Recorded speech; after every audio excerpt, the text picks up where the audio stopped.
Now, I think one of the most important things to a lot of Star Wars fans, maybe the most important, is the canon and its integrity or adherence to it by the creators of Star Wars content, by all the writers, directors, and so on that work in the Star Wars universe. That above all else, if someone wants to, shall we say, play in the sandbox first created by George Lucas and since respectfully added to by many others along the way, that they have to play within those pre-established boundaries and not wreck any of the castles, any of the lore or characters that are already built up or established there. In fact, I think you could even go so far as to argue that the canon is Star Wars, essentially. That it is the culmination of all the stories that came before that makes it what it is today. And so if your story ignores all of that, or worse yet, breaks established universal rules, events, or lore, then is the story you're creating really a part of that same universe, and thus is it real Star Wars? And all this isn't to say that a creator can't or shouldn't add a little something of their own to the landscape of Star Wars when working on it. In fact, I think in order for the franchise to continue to endure and remain interesting and relevant, it has to every so often move to unexplored parts of the galaxy and bring in some new and intriguing ideas, characters, and concepts. Or do things or tell stories that initially may seem a little out of the norm or like they don't fit. And I personally think Andor is something like that, something outside the norm that, at first glance, may not seem very Star Wars-like to some people, but actually in a fresh way that doesn't wreck anything already established. It delves into some of its core themes, and actually it elaborates on and enhances some things that never had really been explored before, or explored with such depth before. While something like the Kenobi series, on the other hand, well, it was sort of the opposite of Andor. It was something that heavily relied upon the old, which isn't inherently bad or a problem, but it also played rather fast and loose with the canon, to put it very mildly. I mean, I'd personally go so far as to say it obliterates the canon in a few places, and all for the sake of making a show that could feature, as they called it, the rematch of the century between Darth Vader and Obi-Wan Kenobi.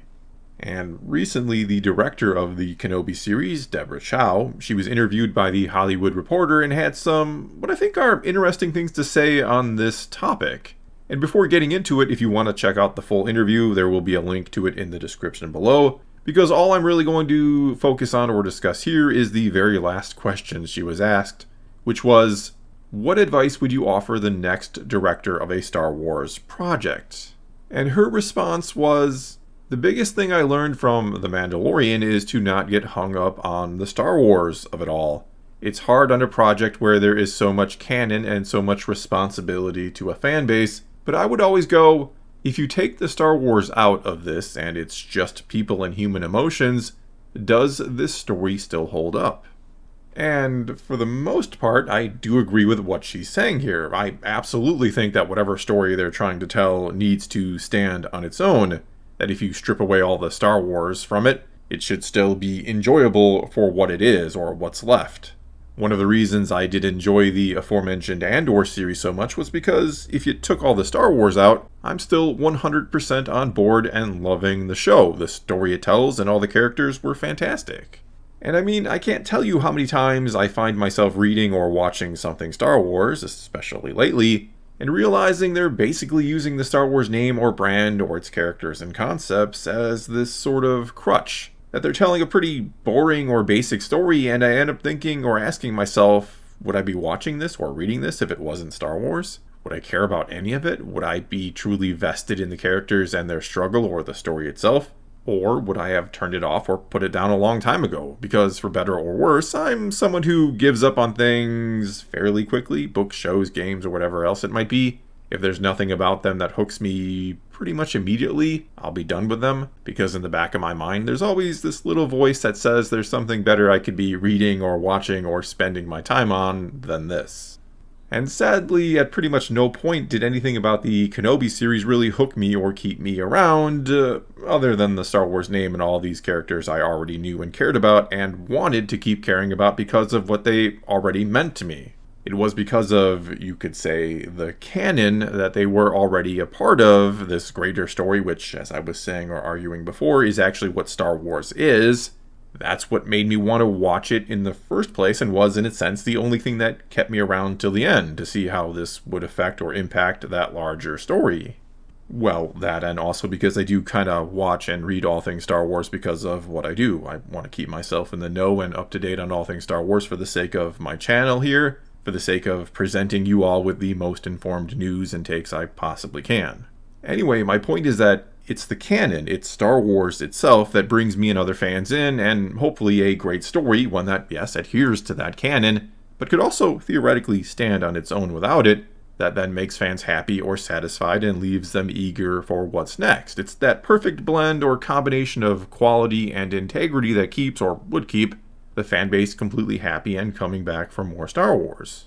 And no, it's not exactly the easiest thing in the world to pull off, but it's not the hardest either. I've argued before, I think that the right person not only can, but will want to pull that off, that they'll want to tell a great Star Wars story and know how to make it or fit it within the confines of that sandbox.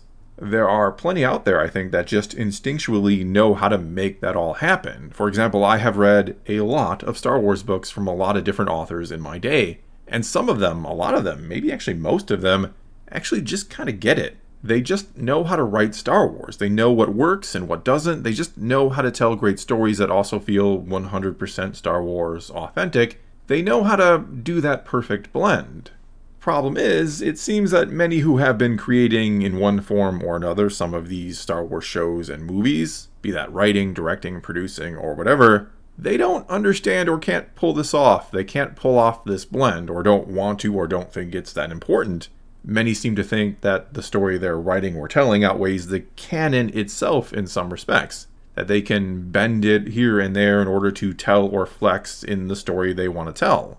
Which, when you consider what I've been kind of arguing here, that the canon is Star Wars, that these previous stories are what are giving them a place to tell the one they're telling now in the first place, well, it's then almost like them saying, whether this is their intent or not, but it's almost like them saying their story is more important than Star Wars itself.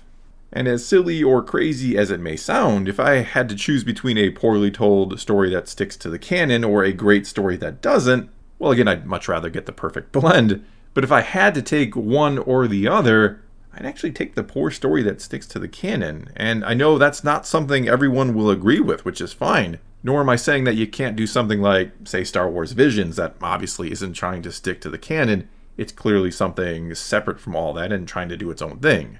Either way, here's the thing that I don't think they, Lucasfilm, Disney, and all these creators, I don't think they necessarily understand this about Star Wars or its fans. And for the sake of this discussion, let's just assume I don't have this sort of self-imposed obligation to keep up with all things Star Wars. We'll just assume I don't do YouTube for a moment and don't care so much about keeping up with all of it, even though I tried to keep up with all of it before I was doing YouTube. Anyway, the thing is, I can get over a bad story. It sucks when it happens, but I can move on with my Star Wars life, if you will. I can get over someone who probably wanted and attempted to tell a great Star Wars story, but ultimately failed in some respect. But it's not so easy to get over something that, though it may have been well told, damages or makes something else inconsistent, some other part of the story that just doesn't work anymore, and that also maybe becomes this sort of obstacle other or future Star Wars stories now also have to grapple with, assuming those future stories are going to adhere to the canon, I suppose. But the real issue with all of this is once the integrity of the story is gone, once everyone is just sort of doing whatever they want and making stuff up that conflicts with what's been established before, well, I'm not really going to see what they're doing as Star Wars anymore, since, yet again here, Star Wars is the canon. The bigger story is the main attraction for many of us fans, or what keeps us on board. And that sort of want or need to keep up with all of it, some of us have, it's going to diminish and keep diminishing if it doesn't make sense anymore. What's the point of keeping up with something that is not trying to be consistent? And it can or will get to the point where some will actively not want to watch it regardless of quality, simply because they couldn't keep to the canon, simply because it isn't Star Wars to them anymore. In other words here, and to wrap this up, I don't think that, again, some of these writers and directors, or some of the people at Disney and Lucasfilm, I don't think they really get just how important the canon is. I don't think they realize that if you, say, change something that George Lucas himself may have essentially laid out or set forth, which could apply to some of the things in the Kenobi series, that it can be seen as, well, as insulting to the fans, that you'd rather change his story for your sake instead of honoring the fact that his story existing is what's giving you a chance to tell yours now. And if you don't like that, well, you can always go off and tell your own stories and see how many people are interested in them. Well, that's all I've got for you this time. Now it's your turn to tell me what you think about all this. And certainly there will be those who disagree with me on this one, which is absolutely fine. I'm always curious to hear how others think and feel, or what they think is the most important things to get right when it comes to Star Wars. And so whatever you do think, leave those comments below and let's talk some Star Wars. And until next time, thanks for watching.